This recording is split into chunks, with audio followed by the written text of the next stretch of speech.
મળતી માહિતી મુજબ સુરતના રાંદેર વિસ્તારમાં બોટનિકલ ગાર્ડન નજીક આવેલા વોકવે પાસે પતિ પત્ની વચ્ચે ઉગ્ર ઝઘડો થયો હતો. ઝઘડો એટલો ઉગ્ર બન્યો કે પતિએ ગુસ્સામાં આવીને પત્ની પર ચાકુથી હુમલો કરી દીધો હતો. હુમલામાં પત્ની પૂજા કુમારી સરફરાઝને છાતીના ભાગે ગંભીર ઈજા પહોંચી હતી. ઘટના બાદ ઈજાગ્રસ્ત પૂજા કુમારીને તાત્કાલિક સારવાર માટે સિવિલ હોસ્પિટલ ખસેડવામાં આવી હતી, જ્યાં ફરજ પરના ડોક્ટરે તેને મૃત જાહેર કરી હતી. ઘટનાની જાણ થતાં જ સ્થાનિક પોલીસ તાત્કાલિક સ્થળ પર પહોંચી અને સમગ્ર મામલે તપાસ શરૂ કરી છે. આ બનાવ બાદ રાંદેર સહિતના વિસ્તારોમાં ફરી એકવાર કાયદો અને વ્યવસ્થાની સ્થિતિને લઈને ફરી ચર્ચા શરૂ થઈ છે. છેલ્લા કેટલાક સમયથી સુરત શહેરમાં હત્યાના બનાવમાં વધારો જોવા મળી રહ્યો છે, જેને લઈને પોલીસ પેટ્રોલિંગ અને કામગીરી પર અનેક સવાલો ઊભા થઈ રહ્યા છે.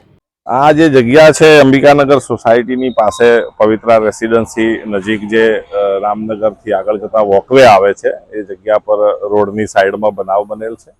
બનાવમાં એવું છે કે પતિ પત્નીના ઝઘડામાં પતિ દ્વારા ચપ્પુથી ઈજા કરતા મૃત્યુ નિપજેલ છે. બનાવનું કારણ એવું છે કે પતિ પત્ની વચ્ચે અન્ય એક પત્નીના મિત્ર બાબતે ઝઘડો ચાલતો હોય અને ગઈકાલ સાંજથી પત્ની મળી આવતા ન હોય, જે પતિ શોધતા આ જગ્યા પર આવતા એક અન્ય મિત્ર સાથે પત્ની મળી આવતા બંને વચ્ચે બોલાચાલી થયેલી. એ દરમિયાન જે પત્નીના જે મિત્ર છે એમને મારવા જતા પત્નીને ઈજા થઈ ગયેલ અને પત્નીને સારવારમાં લઈ જવા દરમિયાન પત્નીનું અવસાન થયેલ છે, જેમનું નામ પૂજા દેવી છે. પતિ પત્ની બંને મૂળ બિહારના વતની છે અને અત્રે કેટરિંગના વ્યવસાય સાથે સંકળાયેલા છે, જે મજૂરી કામ કરે છે.